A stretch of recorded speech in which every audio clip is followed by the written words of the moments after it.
احمد سرہندی مجدد الفسانی رحمت اللہ تعالیٰ علیہ، یہ سرکار مجدد الفسانی رحمت اللہ تعالیٰ علیہ ہم لوگ کی سلسلہ تیغیہ کے، اور ہم تو کہیں گے صرف سلسلہ تیغیہ نہیں بلکہ ابھی اس روئے زمین پر کوئی ایک سلسلہ بھی کوئی دکھا دے جو مجدد الفسانی رحمت اللہ تعالیٰ علیہ کے فیوز برکات سے مالا مال نہ ہو. کوئی ایک سلسلہ بھی دکھا دے.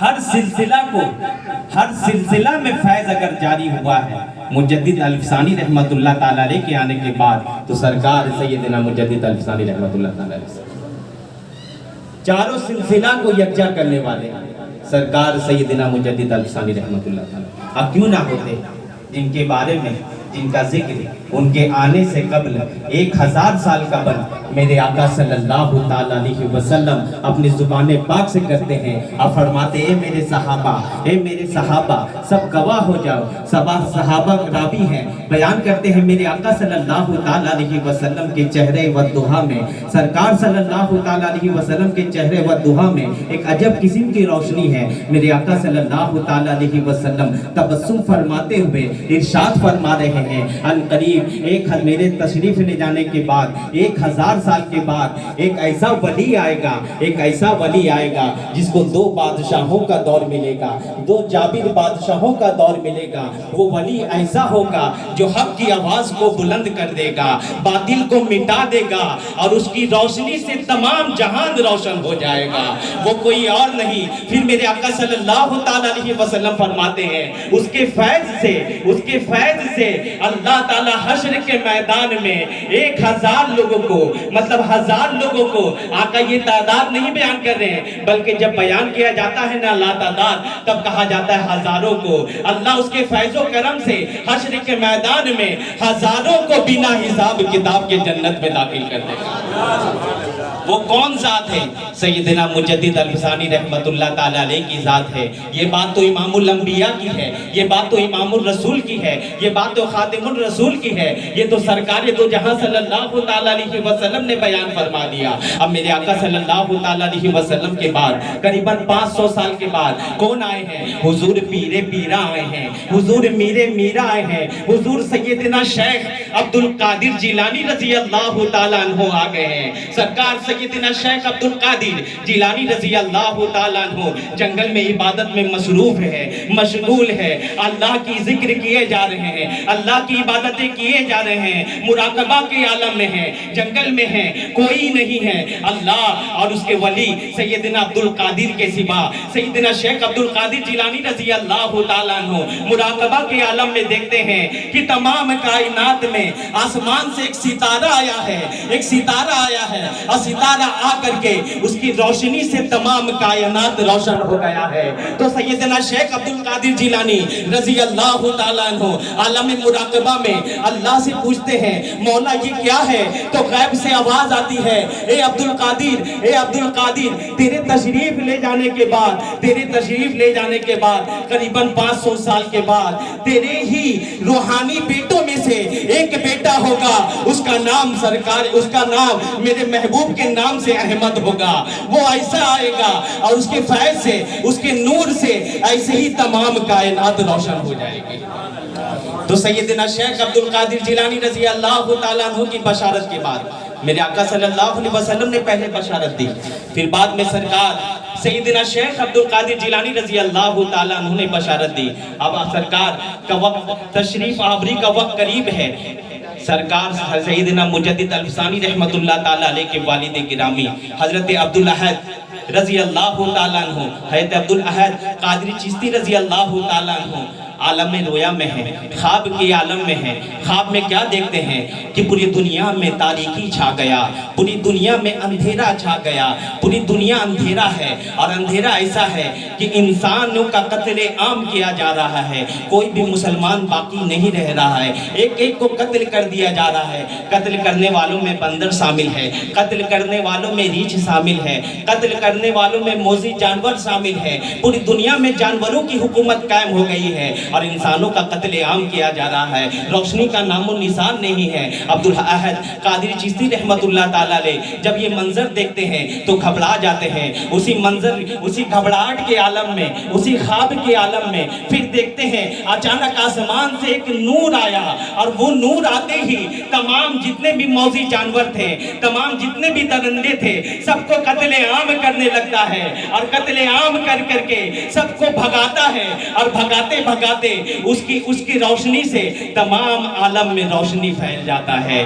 اب یہ بیدار ہوتے ہیں، پسینے پسینے ہوتے ہیں، بیدار ہونے کے بعد تہجد وقت ہو چکا تھا، تہجد گزاری میں وقت گزارتے ہیں، اس کے بعد فجر کی نماز ادا کرتے ہیں، ذکر اذکار سے غافل فارغ ہو کر کے فوراً وہ اپنے خانقاہ سے اٹھتے ہیں، اور اٹھ کر کے چلے جاتے ہیں اپنے وقت کے کامل بزرگ، اپنے وقت کے کامل بزرگ حضرت کمال کتلی رضی اللہ تعالیٰ عنہ کی بارگاہ میں۔ حضرت کمال کتلی رضی اللہ تعالیٰ عنہ کون ہیں؟ وہ وہی بزرگ ہیں جن کے نسب در نسب، نسل در نسل سرکار غوث اعظم رضی اللہ تعالیٰ عنہ کی بشارت سے وہ آئے تھے یہاں پر۔ حضور غوث اعظم رضی اللہ تعالیٰ عنہ کی اولادوں میں سے حضرت کمال کتلی رضی اللہ تعالیٰ عنہ ہیں۔ جب غوث اعظم رضی اللہ تعالیٰ عنہ کو جنگل میں وہ منظر دکھایا گیا تھا، تب سرکار غوث اعظم رضی اللہ تعالیٰ عنہ نے اپنا پیرہن مبارک اتار دیا تھا، اپنا خرقہ اتار دیا تھا، اور اتار کر کے اپنے نسل، اپنے سب سے بڑے بیٹے،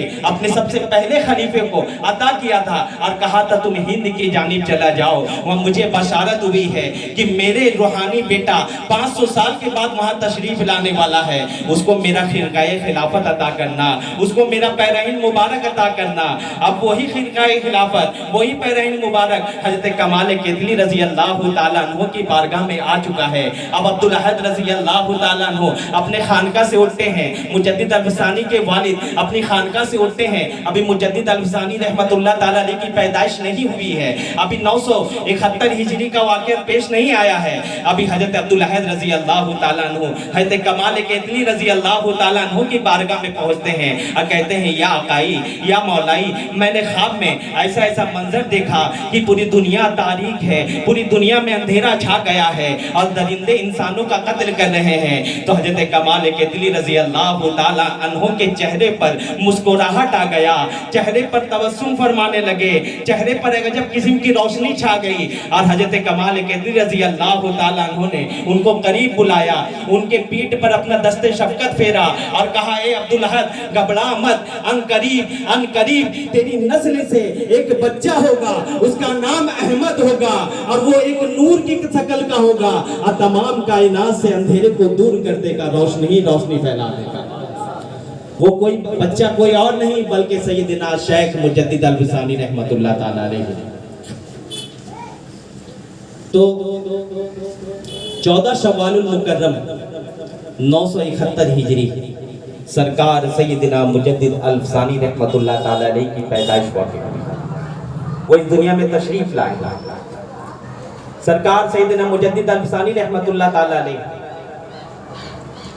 ابتدائی تعلیم اپنے والد ماجد سے، کیونکہ والد ماجد بھی کوئی عام نہیں بلکہ اللہ کا ولی اور اپنے وقت کا بہت بڑا عالم دین ہے، اپنے وقت کا بہت بڑا عالم دین ہے، اور جب ماں باپ ایسے ہوتے ہیں تو اللہ تعالیٰ اسے ہی قسم کا مجدد پیدا کرتا ہے۔ مجدد الفسانی کو مجدد الفسانی کیوں کہا جاتا ہے؟ پہلے یہ بیان کر دیں، ایک مجدد مائتہ ہوتے ہیں، دوسرے مجدد الفسانی ہوتے ہیں۔ مجدد ان کو کہا جاتا ہے جو مجدد 1000 سال کے بعد پیدا ہو۔ اب مجدد مائتہ کس کو کہا جاتا ہے؟ جو 100 سال کے بعد پیدا ہو۔ ہر 100 سال میں اللہ تعالیٰ اپنے محبوب صلی اللہ تعالیٰ علیہ وسلم کی شریعت اور دین میں تجدید کے لیے ایک شخصیت کو چن کر کے بھیجتا ہے جو نئی طریقے سے دین کو چلاتا ہے۔ وہ طریقہ بزرگان دین سے سیکھتے ہوئے، بزرگان دین کے فیوز و کرم سے مالا مال ہو کر کے اس کا سینہ روشن رہتا ہے، اور زمانے میں حضور صلی اللہ علیہ وسلم کی اصل تعلیمات کو تقسیم کرتا ہے، وہ ہوتا ہے اپنے وقت کا مجدد۔ تو سینکڑوں سال میں جو مجدد پیدا ہو اسے مجدد مائدہ کہا جاتا ہے۔ اور کیا شان مجدد الفسانی رحمت اللہ تعالیٰ علیہ کی، 1000 سال میں اگر کوئی ایسا شخصیت پیدا ہو اسے لوگ شیخ احمد سرہندی مجدد الفسانی کے نام سے جانتے ہیں۔ تو مجدد الفسانی رحمت اللہ تعالیٰ علیہ کا اور ذکر کیا کریں، بیان کیا کہ دیکھئے مجدد الفسانی رحمت اللہ تعالیٰ، آج ہم ذکر کرتے ہیں اللہ کے کسی ولی کا جب ذکر کرتے ہیں ہم سب غلام ہیں، ولی در ولی در ولی در ولی، ولی غلام ہوتے ہیں، پھر ان کے غلام سے ہم سب غلام ہیں۔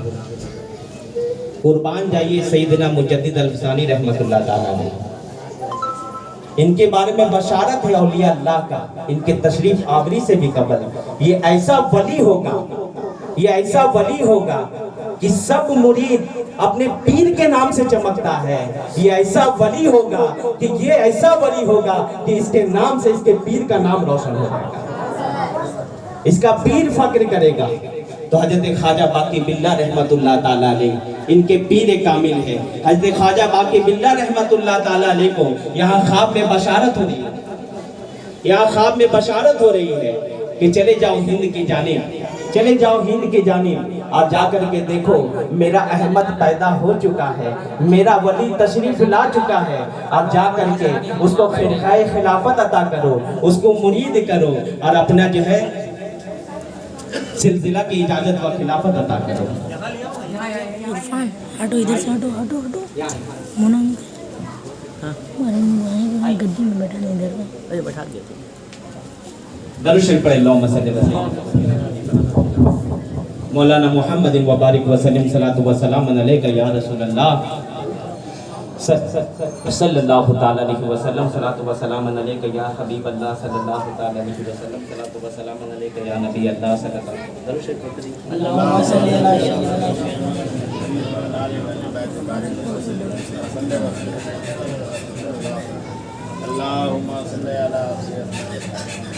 اب مختصر سا بیان ہے صلی اللہ علیہ یا رسول اللہ صلی اللہ تعالیٰ علیہ وسلم۔ حضرت مجدد الفسانی رحمت اللہ تعالیٰ علیہ قریباً 21 سال کی عمر میں تمام علم ظاہر، تمام علوم ظاہر اگر کہا جائے تو کم ہے، تمام سے فارغ ہو چکے ہیں۔ اس کے بعد نکلتے ہیں اللہ والے کی غلامی کے لیے، اللہ والوں کی تلاش میں۔ ادھر حضرت عبداللہ رضی اللہ تعالیٰ عنہ کا ضعیف العمر ہو چکے ہیں۔ حضرت عبداللہ رضی اللہ تعالیٰ عنہ کی خدمت میں زندگی گزر رہا ہے، حج کی بڑی خواہش ہے، اللہ کے رسول صلی اللہ علیہ وسلم کے مدینہ سے بڑا پیار ہے اور چاہتے ہیں کہ حضور صلی اللہ علیہ وسلم کی مدینہ شریف میں حاضری ہو جائے، حضور کے روضہ اقدس میں حاضری ہو جائے، لیکن باپ کی خدمت کا وقت ہے، ابھی باپ کی خدمت سے فارغ نہیں ہوئے، اور حضرت عبداللہ رضی اللہ تعالیٰ عنہ انتہائی ضعیف ہو چکے ہیں۔ تو خدمت کرتے کرتے ایک وقت قریب آتا ہے جب حضرت عبداللہ رضی اللہ تعالیٰ عنہ کا وصال ظاہری ہو جاتا ہے۔ ان کے وصال کے بعد اب دنیاوی کام کاج سے یہ فارغ ہیں، اب نکلتے ہیں حج کی غرض سے۔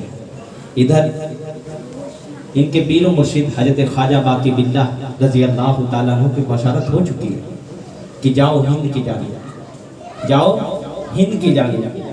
یہ بھی دیکھیں منفرد مقام ہے کہ آپ جس بزرگ کا بھی شان پڑھیں گے ان کے بائیوگرافی میں دیکھیں گے تو مرید نکلتا ہے اپنے پیر کی تلاش میں، کہاں پھرتا ہے دنیا میں۔ اگر مرید ہندوستان میں ہے تو اس کو اگر بشارت ہو جائے کہ عراق میں تیرا پیر ہے تو وہ عراق کی جانب نکل جاتا ہے۔ یہ شان ہے مجدد الفسانی رضی اللہ تعالیٰ عنہ کی۔ پیر ہے کابل میں، افغانستان میں، بشارت ہو رہا کہ جا مرید کر دلی میں جا کے۔ اب نکلے ہیں مرید کی تلاش میں، پاکستان ہوتے ہوئے ہندوستان میں بھی دلی میں آ کے قیام کیے ہوئے، اور دلی میں آ کر کے رکے ہوئے ہیں۔ بتائیے ایک پیر کا مرید کتنا؟ خواجہ باقی باللہ رضی اللہ تعالیٰ عنہ اللہ کا کوئی معمولی ولی نہیں ہے، کوئی معمولی بزرگ نہیں ہے، اللہ کا بہت بڑا ولی ہے، اور وہ ولی ایسا کہ جس کی ایک جھلک کے لیے لوگ ترستے تھے، جس کے ایک نظارے کے لیے لوگ ترستے تھے۔ آج وہی خواجہ باقی باللہ رضی اللہ تعالیٰ عنہ اپنی زندگی کے بہت بڑا قیمتی ایام دلی میں گزار رہے ہیں، منتظر ہے کہ میرا مرید ادھر سے گزرے گا، اس کو مرید کرنا ہے۔ اب دلی میں انتظار ہو رہا ہے، اب خواجہ باقی باللہ رضی اللہ تعالیٰ عنہ انتظار میں لگے ہوئے ہیں، تو مجدد الفسانی رضی اللہ تعالیٰ عنہ سرہند شریف سے اٹھتے ہیں۔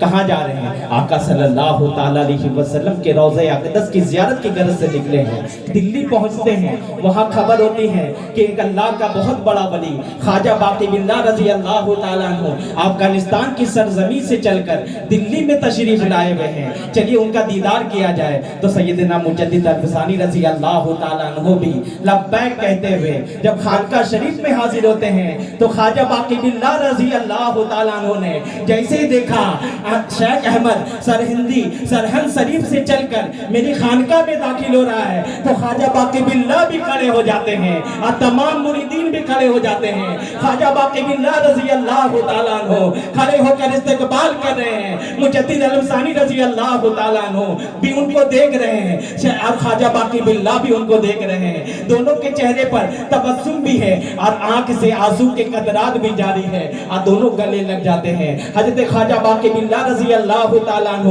زیادہ دن ان کو اپنے پاس نہیں رکھتے ہیں، بس تاریخ میں گواہ ہے، تاریخ میں بیان آتا ہے کہ 7 دن تک مجدد الفسانی رضی اللہ تعالیٰ عنہ کے اپنے قریب رکھا، اور قریب رکھنے کے بعد سلسلہ نقش بندیہ کی اجازت و خلافت کے ساتھ ان کو رخصت کر دیا۔ یہ ہوا سلسلہ نقش بندیہ کی خلافت و اجازت۔ مرید بھی سلسلہ نقش بندیہ میں، تو اب لوگ سوچیں گے کہ ہم لوگ قادری ہیں، تو ہم لوگ کے سلسلے کے اتنے بڑے بزرگ ہیں مجدد الفسانی، تو وہ تو نقش بندی تھے۔ تو سرکار مجدد الفسانی رحمت اللہ تعالیٰ علیہ وہ شخصیت ہے کہ سیدنا غوث اعظم رضی اللہ تعالیٰ عنہ ہو، سرکار خواجہ غریب نواز ہو، سرکار شہاب الدین سہروردی ہو، سرکار بہاؤالدین نقش بندی ہو، یہ تو خواجہ باقی باللہ کو بھیج کر کے یہ کہا جاتا کہ دست بیت ہونا یہ ظاہر ہے، لیکن باطن طور پر جب سرکار مجدد الفسانی رحمت اللہ تعالیٰ علیہ دست بیت ہو گئے، تو سرکار پیر پیرا میر میرا شیخ عبدالقادر جیلانی رضی اللہ تعالیٰ عنہ اپنے وصال ظاہری کے قریباً 500 سال کے بعد تشریف لے آئے۔ سرکار خواجہ غریب نواز قریباً 450 سال کے بعد اپنے مزار اقدس سے تشریف لے آئے۔ سرکار شہاب الدین سہروردی رحمت اللہ تعالیٰ علیہ قریب 250 سال کے بعد اپنے مزار پاک سے تشریف لے آئے، اور یہی نہیں بلکہ بہاؤالدین نقش بندی رحمت اللہ تعالیٰ علیہ بھی تشریف لے آئے، اور چاروں نے کہا کہ یہ بیٹا میرا ہے، یہ پیارا میرا ہے، یہ محبوب میرا ہے، اور یہ محبوب میرا ہے۔ اتنے میں سرکار شیخ عبدالقادر جیلانی رضی اللہ تعالیٰ عنہ نے مولا کائنات کی بارگاہ میں عرضی پیش کر دیا کہ یہ میرا بیٹا ہے۔ اب مولا کائنات بھی تشریف لے آئے ہیں، اور سرکار بہاؤالدین نقش بندی رحمت اللہ تعالیٰ علیہ بھی خاموش نہیں رہے، بلکہ اب افضل البشر بعد الانبیاء سیدنا صدیق اکبر رضی اللہ تعالیٰ عنہ کی بارگاہ میں پہنچ گئے، کہے کہ یہ بیٹا میرا ہے، اب فیصلہ کون کرے کہ یہ بیٹا کس کا ہے؟ تو میرے آقا صلی اللہ تعالیٰ علیہ وسلم تشریف لے آئے اور کہا کہ یہ مجدد الفسانی یہ کوئی معمولی نہیں، بلکہ اس سے چاروں سلسلہ کا فیض جاری ہوگا۔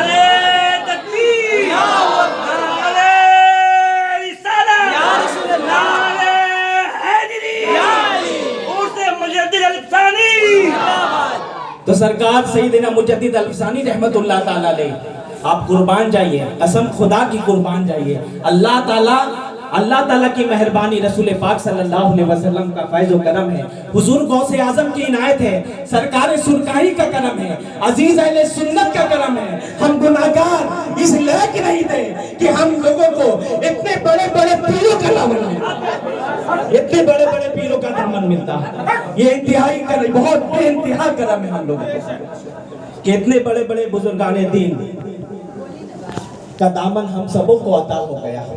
تو سرکار مجدد الفسانی رضی اللہ تعالیٰ عنہ وہاں سے نکلتے ہیں، اب سرکار صلی اللہ علیہ وسلم کے روضے پہ حاضری کے بعد اب نکلتے وہاں سے تشریف لے آتے ہیں سرہند شریف، پنجاب تشریف لے آتے ہیں۔ آقا صلی اللہ علیہ وسلم نے بشارت دیا تھا کیا دو جابر بادشاہوں کا دور اسے عطا ہوگا۔ ایک بادشاہ کون ہے؟ وقت کا بدبخت بادشاہ، وقت کا سب سے ذلیل و خوار بادشاہ، اس کا نام اکبر ہے۔ نام تو مسلمان کا اور کام تو بے دینوں کا تھا۔ وہ اکبر بادشاہ اپنے ٹائم میں، اپنے وقت میں اسلام کی عظمتوں کو پامال کرتا جا رہا تھا۔ وہ اسلام دین کو مٹانے کی کوشش میں لگا ہوا تھا۔ اور کیسے کوشش میں لگا ہوا تھا؟ ایک نیا دین گڑا تھا جس کا نام دین الہی تھا، دین الہی تھا، لیکن اسے خبر نہیں۔ جب ایسے بدبخت پیدا ہوتے ہیں تو اللہ تعالیٰ اس وقت میں حسین پاک رضی اللہ تعالیٰ عنہ کا سچا غلام بھیج دیتا ہے جو حق کو اور باطل میں فیصلہ کر دیتا ہے اور باطل کو مٹا دیتا ہے، اور باطل مٹنے والا ہی ہے۔ تو سرکار سیدنا مجدد الفسانی رضی اللہ تعالیٰ عنہ نے بادشاہی وقت کو نہیں دیکھا۔ اتنے بڑا بادشاہ جس کی حکومت افغانستان میں، جس کی حکومت پاکستان میں، جس کی حکومت ہندوستان میں، اتنا بڑا بادشاہ ہے لیکن وہ خوف نہیں کھائے۔ کیسے خوف کھاتے؟ حضور غوث اعظم نے فرمایا تھا کہ میرا مرید بے خوف ہو جو جی میں آئے کر۔ پھر اللہ بھی تو کہہ دیا ہے الا ان اولیاء اللہ لا خوف علیہم ولا هم يحزنون۔ خبردار، اللہ کے ولیوں کو نہ کسی چیز کا خوف ہے نہ وہ غمگین ہوں گے۔ جو اللہ سے محبت کرے، جو اللہ سے خوف کھائے، جو رسول پاک سے محبت کرے، وہ کس سے ڈرتا؟ وہ یہ بادشاہ، اور بادشاہ کی حکومت کتنی پار پدی نہ پدی کا شوربہ، اس کی کیا اوقات تھی۔ تب سرکار مجدد الفسانی رضی اللہ تعالیٰ عنہ اٹھ کھڑے ہوئے، اور کھڑے ہوئے تو ایسے ہی نہیں کھڑے ہوئے بلکہ ہندوستان کے کونے کونے میں جا کر کے، اس وقت ایروپلین کا زمانہ نہیں تھا، اس وقت بڑی بڑی گاڑیوں کا زمانہ نہیں تھا، اس وقت ریل گاڑی کا بھی زمانہ نہیں تھا۔ سرکار مجدد الفسانی رضی اللہ تعالیٰ عنہ حضور صلی اللہ علیہ وسلم کے سچے عاشق تھے، عاشق کے صادق تھے، حضور سے پیار کرنے والے تھے۔ سرکار حسین پاک رضی اللہ تعالیٰ عنہ سے محبت رکھنے والے تھے۔ جانتے تھے یہ دین کوئی معمولی دین نہیں، بڑی مصیبت سے اٹھانے کے بعد، بڑی مشقت سے گزارنے کے بعد یہ دین ہم سب کو عطا ہوا ہے۔ یہ دین کے لیے تو حضور صلی اللہ علیہ وسلم کا انگوٹھا مبارک لہو لہان ہوا تھا۔ اسی دین کی تبلیغ کے لیے تو آقا صلی اللہ علیہ وسلم کا دندان مبارک تو شہید ہوا تھا۔ اسی دین کے لیے تو آقا صلی اللہ تعالیٰ علیہ وسلم پر کوڑوں کی بارش کی گئی۔ اسی دین کے لیے، اسی دین کے خاطر تو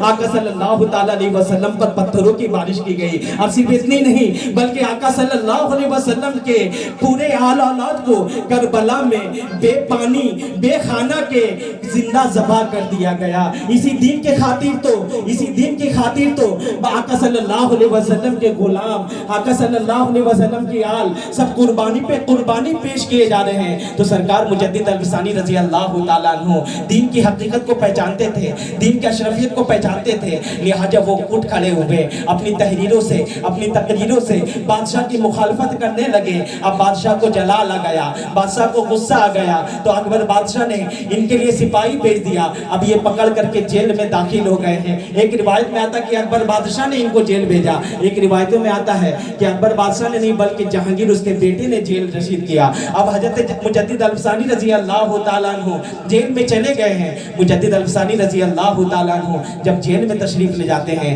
جب آقا صلی اللہ علیہ وسلم کا کوئی پیارا جیل میں جاتا ہے، جب آقا صلی اللہ تعالیٰ علیہ وسلم سے جو محبت کرتا ہے، جو عاشق صادق ہوتا ہے، جو کہیں چلا جاتا ہے تو دوسرے کے رنگ میں نہیں رنگتا بلکہ اپنے رنگ میں سب کو رنگ دیتا ہے۔ جیل میں گئے ہیں، جیل میں کوئی اچھا آدمی نہیں جاتا، جیل میں اگر کوئی جاتا ہے تو کوئی مجرم جاتا ہے، جیل میں اگر کوئی جاتا ہے تو کوئی ڈکیت جاتا ہے، جیل میں اگر کوئی جاتا ہے تو زناکار جاتا ہے، جیل میں اگر کوئی جاتا ہے تو شرابی جاتا ہے۔ یہ میکسیمم تعداد ہے جیل میں جانے والوں کی کہ جیل میں ہمیشہ خطاکار جاتا ہے۔ اور اس زمانے میں جب قوم ہنود یہاں پر جو ہے زیادہ تعداد میں، تو اس وقت میں جو جیل میں تعداد تھی 4000 لوگوں کی، اس میں روایتوں میں آتا ہے قریب 3000 ہندو قوم سے تعلق رکھنے والے تھے، کافر تھے۔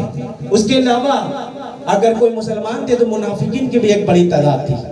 اور زیادہ تر لوگ گناہگار تھے، سیاہکار تھے۔ مجدد الفسانی رضی اللہ تعالیٰ عنہ جب جیل بھیجے گئے تو وہاں بھی خاموش نہیں ہے، وہاں بھی خاموش نہیں ہے۔ جیسے ہی گئے فوراً جو ہے پوچھا لوگوں سے کہ وضو خانہ کہاں ہے، وضو کدھر کرتے ہو، چہرہ کہاں دھوتے ہو، غسل کہاں کرتے ہو، انہیں بتایا گیا۔ فوراً جا کے وضو کرتے ہیں۔ وضو کرنے کے بعد جب اللہ کے ولی پر کوئی مصیبت آتا ہے نا، اس وقت بھی وہ اللہ کو نہیں بھولتے بلکہ اللہ کا شکر ادا کرتے ہیں۔ فوراً 2 رکعت شکرانہ کی نماز ادا کرتے ہیں۔ اب تمام مجرم جتنے بھی تھے موجود، اب سب جو ہے ان کو غور سے دیکھے جا رہے ہیں۔ ابھی تک جیل میں آنے والا کوئی ایسا نہیں تھا کہ جو آ کر کے اللہ کا ذکر جیل میں کرے، اللہ کا ذکر جیل میں کرے۔ اب مجدد الفسانی رضی اللہ تعالیٰ عنہ کا جیل میں جب وقت گزر رہا ہے، 1 دن 2 دن 1 ماہ 2 ماہ نہیں بلکہ سالوں گزر گیا۔ اب اللہ کی عبادت و ریاضت ذکر اذکار میں اس طرح مشغول رہتے ہیں، جتنے بھی اطراف میں جتنے بھی قیدی تھے سب متاثر ہو چکے تھے، سب ان کو دل دے چکے تھے۔ اب سب جو ہے ان کے قریب آتے اور کہتے آقا اے میرے مولا آپ کس کا ذکر کرتے ہیں؟ تو کہتے ہیں کہ میں اللہ کا ذکر کرتا ہوں، میں اللہ کے محبوب صلی اللہ علیہ وسلم کا ذکر کرتا ہوں۔ تو سبوں نے کہا کہ آپ جیل میں آ کے بھی اس اللہ کا ذکر کرتے ہیں، آپ جیل میں آ کر کے بھی اس اللہ کے محبوب کا ذکر کرتے کہ جن کی وجہ سے آپ جیل خانے میں ہیں۔ تو فوراً کہتے کہ اللہ کا شکر ہے کہ اللہ نے مجھے زندگی دی، اللہ کا شکر ہے کہ اللہ نے میری زبان سے اپنا ذکر کرا دیا۔ لیکن اللہ تو اس بات پر بھی قادر ہے کہ اللہ جس سے چاہے اپنا ذکر کروا لے۔ اللہ تعالیٰ تو قادر مطلق ہے، اللہ کے رسول صلی اللہ تعالیٰ علیہ وسلم جس سے چاہے اپنی نعت پڑھوا لے، اللہ کے رسول صلی اللہ علیہ وسلم جس سے چاہے اپنے اوپر درود بھیجوا لے۔ ہم لوگوں کا درود پڑھنا، ہم لوگوں کا رسول پاک صلی اللہ علیہ وسلم کا ذکر کرنا، یہ رسول پاک صلی اللہ علیہ وسلم کے سامنے اس کی کوئی حقیقت نہیں، یہ صرف اور صرف ہم لوگوں کے لیے ہے۔ اگر آقا اپنا ذکر کروا لیتے ہیں سمجھ جائیے یہ مہربانی آقا کی کہ اس غلام سے، اس خطا کار سیاکار بدکار بندوں سے بھی آقا صلی اللہ علیہ وسلم اپنا ذکر کروا لیتے ہیں۔ چنانچہ مجدد الفسانی رضی اللہ تعالیٰ عنہ نے بھی اسی طریقے سے جواب دیا۔ اب لوگ متاثر ہوئے اور کہا کہ حضور آپ جس دین کو مانتے ہیں اس میں کیا کرنا پڑتا ہے؟ کہا کہ سب سے پہلے کلمہ شہادت اشہد ان لا الہ الا اللہ واشہد ان محمدًا عبدہ ورسولہ پڑھنا پڑتا ہے۔ تو فوراً سبوں نے کہا اشہد ان لا الہ الا اللہ وحدہ لا شریک لہ واشہد ان محمدًا عبدہ ورسولہ۔ اب سال گزرتا گیا، لوگ ان کے مرید ہو گئے، اب ان کے ساتھ ذکر اذکار میں بیٹھنے لگے۔ جو وقت کا منافق بھی ہے، جو پہلے وقت کا منافق تھا، جو پہلے زناکار تھا، جو پہلے شرابی تھا، جو پہلے جو گناہگار تھا، جو پہلے کفار تھا، اب سب کے سب مشرف با اسلام ہو چکے ہیں، سب کے سب کامل ہو چکے ہیں۔ اور صرف مسلمان ہی نہیں بلکہ تاریخ گواہ ہے وہ 4000 لوگ جو قید خانے میں قید تھے، وہ جب مجدد الفسانی رضی اللہ تعالیٰ عنہ کا رہائی کا وقت قریب آیا، جب سرکار سیدنا مجدد الفسانی رضی اللہ تعالیٰ عنہ کے رہائی کا وقت قریب آیا، کیسے آیا؟ دیکھا اللہ اسباب پیدا کرتا ہے، اللہ سبب پیدا کرتا ہے۔ اس وقت جہانگیر بڑا بیمار ہوا، بہت زیادہ بیمار ہوا، اس کو بشارت ہوئی کہ جا تیرے قید خانے میں ایک اللہ کا ولی قید ہے، اس کو نکال اور نکال کر اس سے دعا کروا، اگر وہ دعا کر دیں گے تو تجھے شفا مل جائے گا۔ اب جہانگیر جو تڑپ جاتا ہے، اب مجدد الفسانی رضی اللہ تعالیٰ عنہ کی بارگاہ میں تشریف لاتا ہے،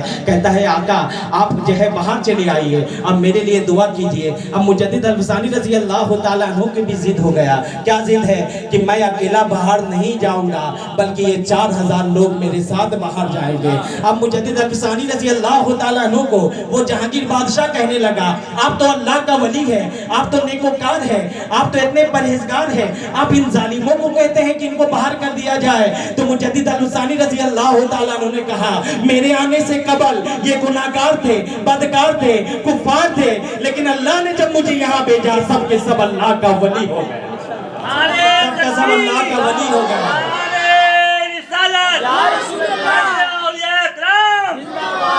تو مجدد الفسانی رضی اللہ تعالیٰ عنہ کے ساتھ ساتھ اللہ کی 4000 ولی قید خانے سے باہر چلے آ رہے ہیں۔ بڑا نورانی منظر ہے، لوگ دیکھ رہے ہیں، بڑا پرکیف منظر ہے۔ سبوں کے سروں پر سفید سفید امامہ ہے، سبوں کے جسم پر سفید سفید جبہ ہے، اور سب کے چہروں پر اللہ کے رسول صلی اللہ علیہ وسلم کی پیاری سنت والی داڑھی ہے۔ اب سب کے چہرے، سب کے قلب روشن ہیں، اب سب ایک جگہ جمع ہو گئے ہیں۔ مجدد الفسانی رضی اللہ